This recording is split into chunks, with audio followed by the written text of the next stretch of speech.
Hello students, political theory MDS university के द्वारा संचालित आपके सिलेबस में पेपर 1 पे हम चर्चा कर रहे हैं। राजनीतिक सिद्धांत के इस व्याख्यानों की श्रृंखला में हम ये देख रहे हैं कि व्यवस्था उपागम राजनीति विज्ञान में किस तरह से उपयोगी है। कल लास्ट क्लास में हमने व्यवस्था सिद्धांत के इंट्रोडक्टरी पार्ट को डिस्कस किया था। आज हम देखेंगे कि राजनीति विज्ञान में इस व्यवस्था सिद्धांत का किस प्रकार से विकास हुआ है। तो हम देखते हैं कि राजनीति विज्ञान में सिस्टम थ्योरी का प्रयोग एक राजनीतिक विश्लेषण और वैज्ञानिक और अनुशासनात्मक अध्ययन की दृष्टि से एक बहुत बड़ी घटना है।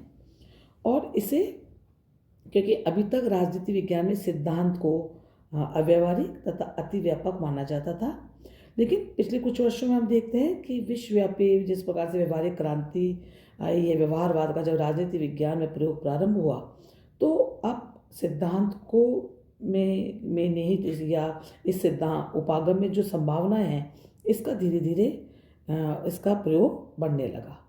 और अब इस उपागम को अनेक शैक्षिक अनुसंधान जो भी क्षेत्र है उनमें हम इसका प्रयोग कर रहे हैं।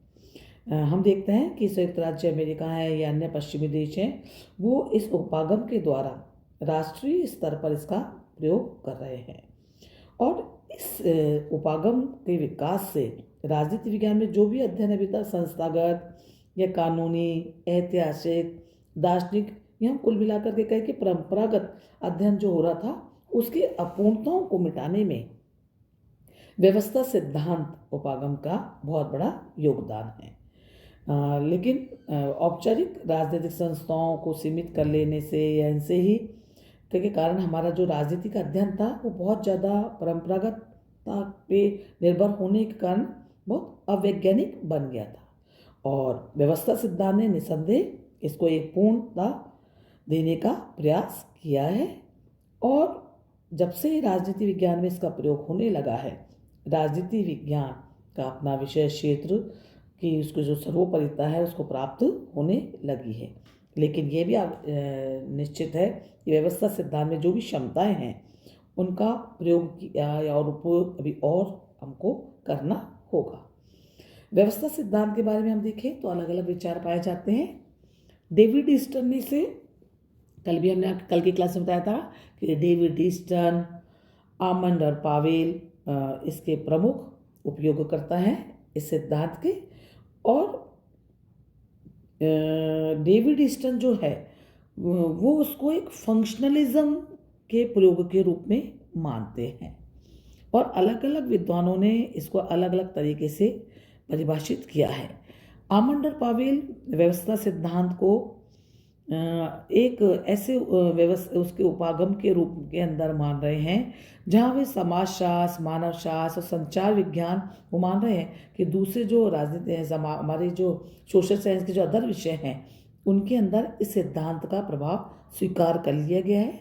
और राजनीति में अभी इसकी उपादेयता सिद्ध होना या इसके प्रयोग की जो संभावना है उन पर विचार करना होगा। तो यहाँ आमंड और पावेल डेविड ईस्टन की व्यवस्था से उनके दोनों में इसके अंदर अंतर है, क्योंकि उनका ये मानना है कि वर्तमान राजनीति विज्ञान में राजनीतिक विश्लेषण ज़्यादातर व्यवस्थात्मक सिद्धांत पर अब होने लगा है, किंतु विशुद्ध जो व्यवहारवादी हैं वे इस दृष्टिकोण से सहमत नहीं हैं। क्यों? क्योंकि अब कार्यों के साथ साथ संरचनाओं पर भी बल दिया जाता है, जबकि डेविड ईस्टन मात्र संस्थाओं के फंक्शनल जो पार्ट है उस पर ज़्यादा जोर दे रहे हैं। जबकि आमंड और पावेल का मानना है कि संरचनाओं, आधारभूत संरचनाओं के साथ साथ उनके प्रकार्यवाद इम्पोर्टेंट है, लेकिन हमको आधारभूत संरचनाएं हैं उन पर भी ध्यान देना होगा। और दोनों के संतुलन के द्वारा, क्योंकि जब विशुद्ध रूप से हम ये नहीं कह सकते, क्योंकि जो भी कार्य होता है उसके बैकग्राउंड के अंदर व्यवस्था की धारणा निरंतर बनी रहती है। इसलिए हमें कार्यों के साथ साथ संरचनाओं पर भी बल देना होगा। इसलिए उन्होंने अपने इसी परिप्रेक्ष्य को बताते हुए संरचनात्मक प्रकार्यवाद, स्ट्रक्चर फंक्शनलिज्म का जो मॉडल है वो प्रस्तुत किया है। तो ये जो उनका जो प्रकार्यवाद है वे व्यवस्था सिद्धांत को बहुत विशिष्ट तथा भिन्न मानता है। तो यहाँ हम देखते हैं कि डेविड ईस्टन और आमंड और पावेल व्यवस्था सिद्धांत के बारे में अलग अलग विचार रखते हैं। अब मूल रूप से अगर हम देखें तो किसी भी महत्वपूर्ण एवं निरंतर चलने वाली जो भी एक प्रोसेस सिस्टम का जो प्रोसेस है उसे व्यवस्था कहा जाता है।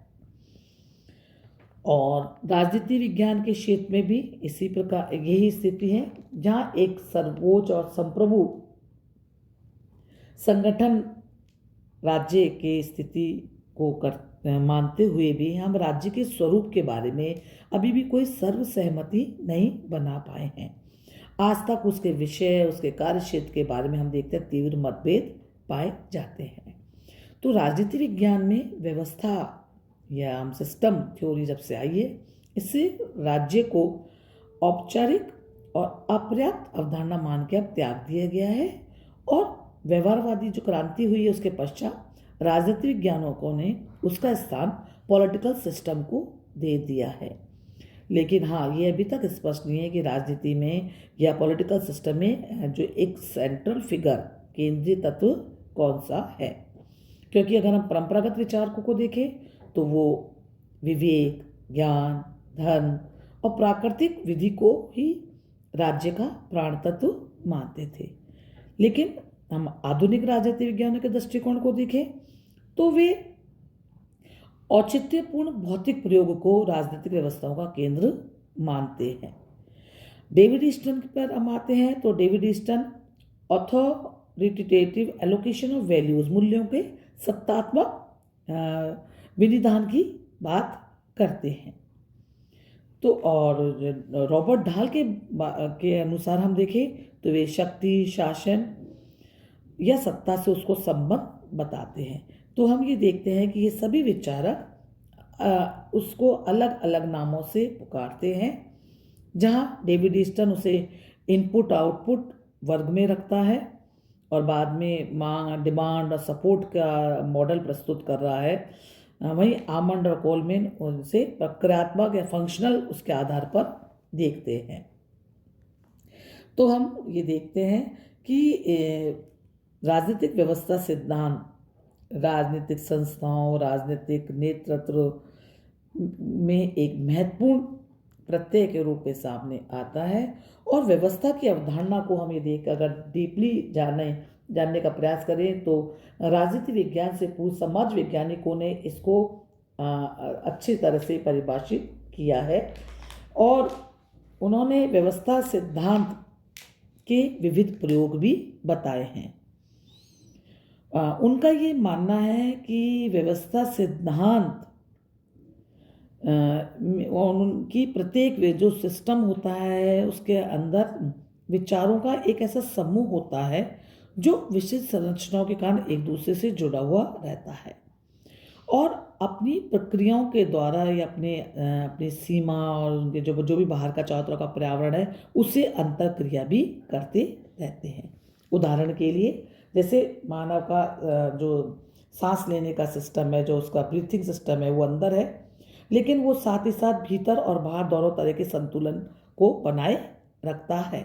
उसी प्रकार कोई भी पॉलिटिकल सिस्टम अपने घरेलू और अंतर्राष्ट्रीय दोनों के साथ में अंतर्क्रिया करता रहता है और अपने सिस्टम में जो फीडबैक आते रहते हैं उसके आधार पर अपनी व्यवस्था को डिफाइन करता रहता है। राजनीति विज्ञान में अगर हम देखें तो व्यवस्था सिद्धांत के व्यापक उपयोग पर डेविड ईस्टन ने विस्तार से हमको बताया है। नेक्स्ट क्लास में हम डेविड ईस्टन के व्यवस्था मॉडल सिस्टम एनालिसिस को जानने का प्रयास करेंगे। Thank you.